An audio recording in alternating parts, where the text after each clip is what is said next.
warahmatullahi wabarakatuh. Waalaikumsalam warahmatullahi wabarakatuh. Selamat pagi. Pagi, Pak. Oke, baik. Hari ini kita belajar mata pelajaran sejarah. Saya akan menutupkan satu kisah atau satu cerita sejarah tentang masuknya Islam di Sulawesi Selatan, khususnya Kajang.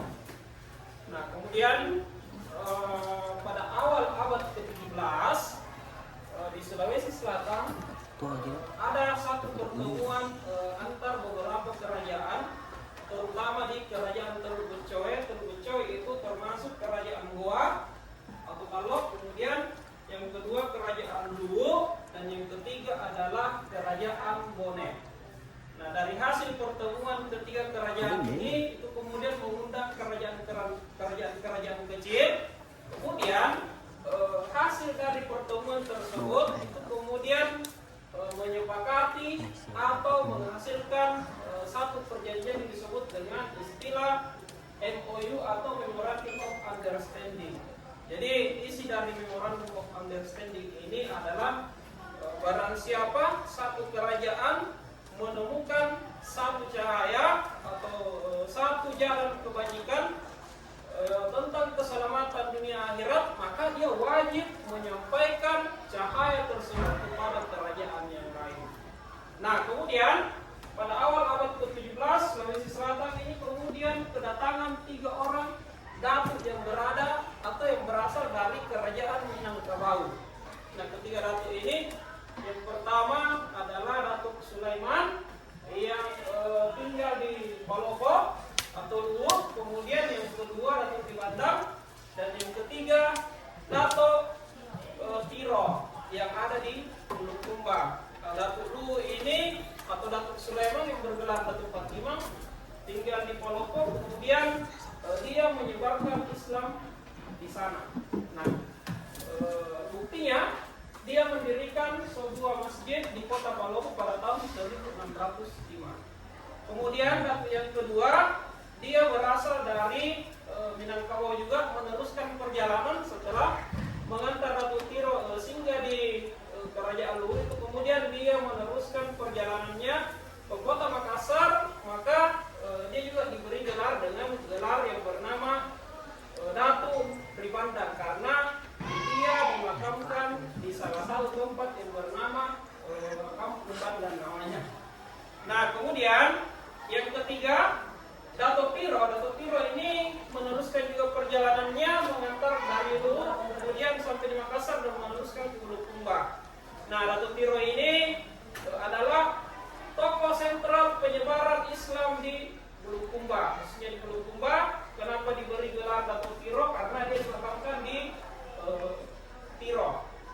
Jadi dia dimakamkan di Tiro, maka diberi nama Datuk Tiro. Kemudian untuk mengabadikan nama Datuk Tiro ini, dia dibangunlah satu masjid di kota Bulukumba, diberi nama Islamic Center Datuk Tiro. Nah, ini kemudian dari ketiga Datuk ini, Datuk Fatimah atau Datuk Sulaiman dan Datuk Ribandang memiliki keilmuan yang sama atau spesifikasi keilmuan yang sama, yaitu keutamaan mengajarnya itu tentang syariat.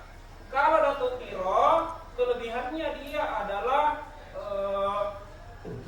dia lebih kepada pendalaman ilmu batin. Karena kita di Bulukumba ini syarat atau kental ilmu kebatinan, dan orang Kajang seperti itu. Untuk menyebarkan agama diperlukan ilmu yang seperti itu supaya orang-orang tertarik masuk ke Islam. Nah, kemudian sampailah pada persoalannya, Datuk Tiro kemudian pergi ke Kajang dan bertemu dengan Amatoa yang pertama. Kemudian dia mengislamkan Amatoa, tapi keislamannya tidak utuh seperti Islam yang kita anut sekarang. Nah, kemudian Islam diterima dengan baik. Nah, di sana untuk memperdalam ilmu agama Islam, maka diutuslah 3 orang yang berasal dari Kajang untuk belajar di Kerajaan Luwu, Kerajaan Wajo, dan Kerajaan Goa. Nah, yang pertama yang diutus pergi ke Janggot Toaya. Jadi ada seorang yang bernama Janggot Toaya, putra pertama dari Amatoa itu diutus ke kerajaan dulu kepada Sulaiman untuk belajar ilmu agama Islam. Nah di sana dia mendapatkan 3 ilmu. Ilmu yang pertama adalah bagaimana tata cara memotong hewan atau amolong kalon pedong. Nah dalam bahasa kaya seperti itu, amolong kalon pedong, karena orang kaya zaman dahulu kalau mau makan hewan itu di sana tidak dipotong, langsung saja dibunuh, dipukul kepalanya, setelah meninggal langsung dibakar dan tanpa melalui proses penyembelihan secara halal seperti orang Islam umumnya. Kemudian ilmu yang kemudian didapatkan yaitu adalah ilmu untuk menikahkan orang Islam, orang secara Islam. Nah ini ilmu yang kedua yang didapat itu langsung diaplikasikan kepada masyarakat Payang pada masa itu.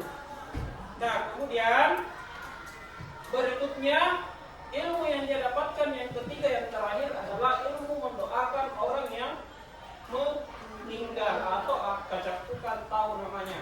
Kalau ilmu pernikahan adalah ilmu patimbuan tahu. Kalau ilmu orang mendoakan orang meninggal namanya ilmu kacakukan tahu. Nah ini kalau ada orang meninggal, orang itu yang mendoakan, ilmunya dari situ. Kalau dalam istilah Islam namanya adalah talqin. Nah kemudian tidak sampai di situ karena merasa ajaran Islam pada masa itu belum sempurna, maka diutuslah orang yang kedua untuk pergi belajar agama Islam di kerajaan Wajo. Namanya adalah Janggot Tojarrah. Nah ini Janggot Tojarrah kemudian setelah belajar di kerajaan Wajo, maka dia mendapatkan satu ilmu belajar tentang rukun Islam. Tahu rukun Islam?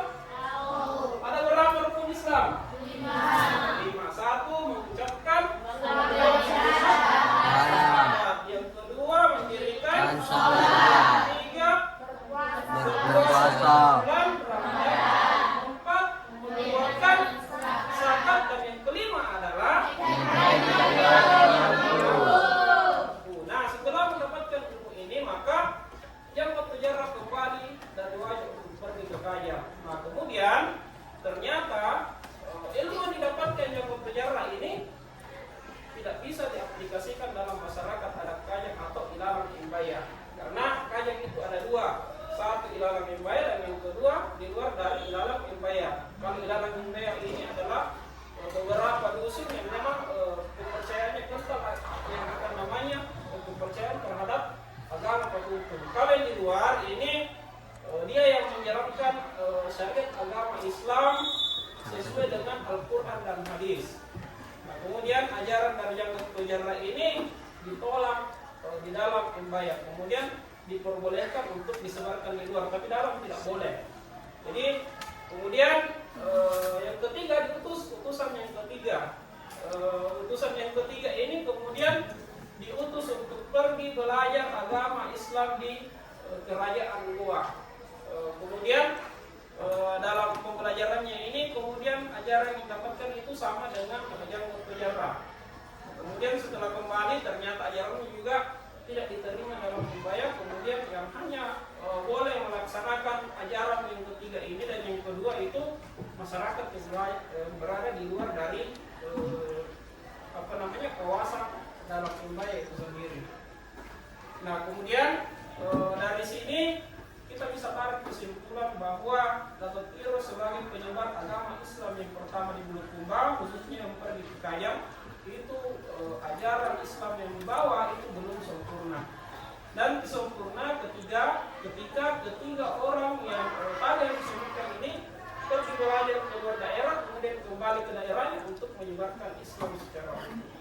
Nah ini sekilas tentang kisah kenapa sampai agama Islam bisa masuk di Kajang, kemudian kenapa sampai Kajang ini ada 2 kepercayaannya, ada Islam dalam dan ada Islam yang di luar. Yang di dalam itu namanya adalah Patutung, yang di luar itu namanya adalah Islam yang menjalankan sesuai dengan syariat agama Islam. Nah kemudian menurut kepercayaan orang yang di dalam imbaya atau di dalam masyarakat adat Kajang, ternyata ada satu Taniluka sembahyang tamat. Jadi Taniluka ini menurut orang kaya dalam bahwa walaupun dia tidak sholat, tapi hati, pikiran, dan tubuhnya ini bersih. Karena tangan, kaki, dan mulut serta mata itu tidak digunakan untuk hal-hal yang bersifat keburukan. Nah ini yang dimaksud dengan jadi Taniluka sembahyang tamat. Saya kira cukup sekian. Terima kasih atas kesempatannya hari ini. Assalamualaikum warahmatullahi wabarakatuh.